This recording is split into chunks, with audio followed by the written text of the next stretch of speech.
नमस्ते दोस्तों, कृपया हमारे चैनल को सब्सक्राइब करें। धन्यवाद। नमस्कार। बिहार में इस समय 2025 के विधानसभा चुनाव का माहौल एकदम गरमाया हुआ है। तो आइए इस पूरे चुनावी समीकरण को थोड़ा और गहराई से समझते हैं। तो देखिए, सबसे पहले तारीखों पर नजर डालते हैं। चुनाव 2 फेज में हो रहा है। पहला 6 नवंबर को और दूसरा 11 नवंबर को। और फिर नतीजों के लिए हमें बस 14 नवंबर तक का इंतजार करना है। दांव पर है विधानसभा की कुल 243 सीटें। और सबसे बड़ा सवाल यही है कि बहुमत का वो जादुई आंकड़ा कौन सा गठबंधन पार कर पाएगा। इस बार की जो टक्कर है वो बिल्कुल सीधी और साफ है। 2 बड़े राजनीतिक गठबंधनों के बीच एक तरफ है एनडीए और दूसरी तरफ है महागठबंधन। तो चलिए अब जरा इन मुख्य खिलाड़ियों को और उनके वादों को थोड़ा करीब से देखते हैं कि वो बिहार की जनता को आखिर क्या विकल्प दे रहे हैं। देखिए, एक तरफ है एनडीए, जिसमें जेडीयू के नीतीश कुमार और बीजेपी के बड़े नेता शामिल हैं। इनका पूरा अभियान पिछले सालों में किए गए विकास के कामों पर टिका है। तो वहीं दूसरी ओर है आरजेडी के तेजस्वी यादव, जो कांग्रेस और लेफ्ट के साथ मिलकर महागठबंधन को लीड कर रहे हैं। और उनका मुख्य फोकस बेरोजगारी, शिक्षा और भ्रष्टाचार जैसे बड़े मुद्दों पर है। वैसे इन 2 बड़े गठबंधनों के अलावा उपेंद्र कुशवाहा, पप्पू यादव और प्रशांत किशोर जैसे कुछ और भी नेता मैदान में हैं। ये कुछ सीटों पर वोटों का समीकरण बिगाड़ सकते हैं और नतीजों में एक अहम भूमिका निभा सकते हैं। अच्छा, ये तो हुई पार्टियों और नेताओं की बात। पर जमीन पर असल में वो कौन से मुद्दे हैं जिन पर सबसे ज्यादा चर्चा हो रही है और जो इस चुनाव पर हावी हैं?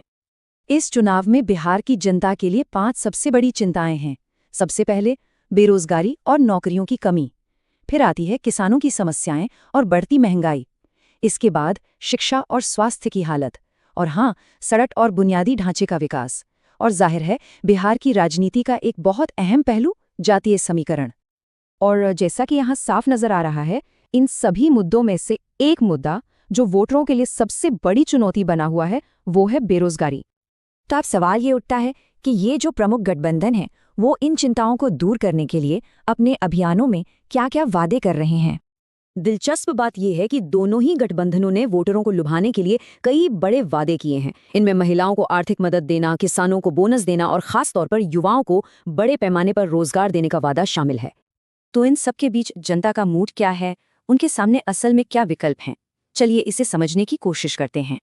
माना जा रहा है कि इस चुनाव में महिला और युवा वोटरों की भूमिका बहुत ही एंशाइडेंट, मतलब कि निर्णायक होने वाली है, खासकर ग्रामीण इलाकों में जहां वोटिंग को लेकर काफी उत्साह भी दिख रहा है। तो कुल मिलाकर ये चुनाव वोटरों के लिए एक सीधा विकल्प बन गया है।